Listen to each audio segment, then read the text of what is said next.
చెప్పులు కొడతారు. మొన్నటికి మొన్న 11,000 కోట్ల రూపాయల ప్యాకేజ్ విడుదల చేస్తున్నామని చెప్పారు. 8,000 కోట్ల రూపాయలు ఇచ్చారట. ఆ 8,000 కోట్ల రూపాయలు ఇచ్చింది ఒక్క రూపాయి కూడా ప్రాజెక్టు కోసం, స్టీల్ ఫ్యాక్టరీ కోసం వాడింది లేదు. ఒక్క రూపాయి కూడా ఉత్పత్తి పెంచుకోవడానికి కానీ, ఎక్స్పాన్షన్ కానీ, కార్మికుల జీతాలు ఇవ్వడానికి కానీ, వాళ్ళ వెల్ఫేర్ కానీ ఒక్క రూపాయి కూడా ఇచ్చింది లేదు. 11,000 కోట్ల రూపాయలు 8,000 కోట్ల రూపాయలు వచ్చిన అర్ధ గంటలోనే అప్పులు తీర్చడానికి వెళ్ళిపోయింది. అంటే ఒక కేంద్ర సంస్థ నుంచి డబ్బు వచ్చింది, ఇంకో కేంద్ర సంస్థకు వెళ్ళిపోయింది.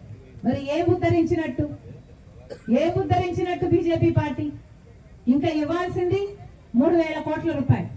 ఆ 3,000 కోట్ల రూపాయలు కూడా ఎప్పుడు ఇస్తారట? ఇక్కడ 5,000 మంది ఉద్యోగాలు పీకేస్తే అప్పుడు ఆ 3,000 కోట్ల రూపాయలు విడుదల చేస్తారట. ఇది ఎక్కడి న్యాయమని అడుగుతున్నాం.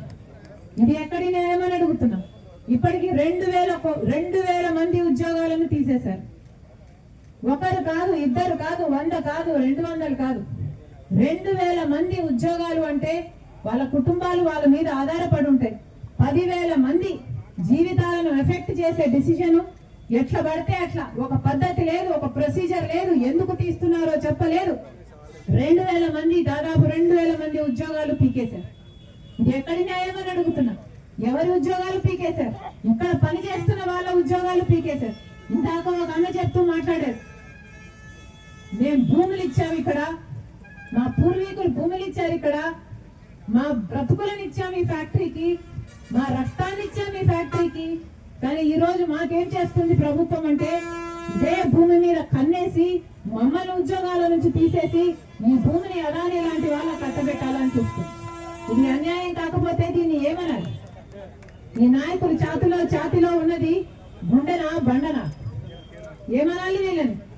మానవత్వం ఉంది అనుకోవాలనా? 2,000 మంది ఉద్యోగాలను తీసేశారు.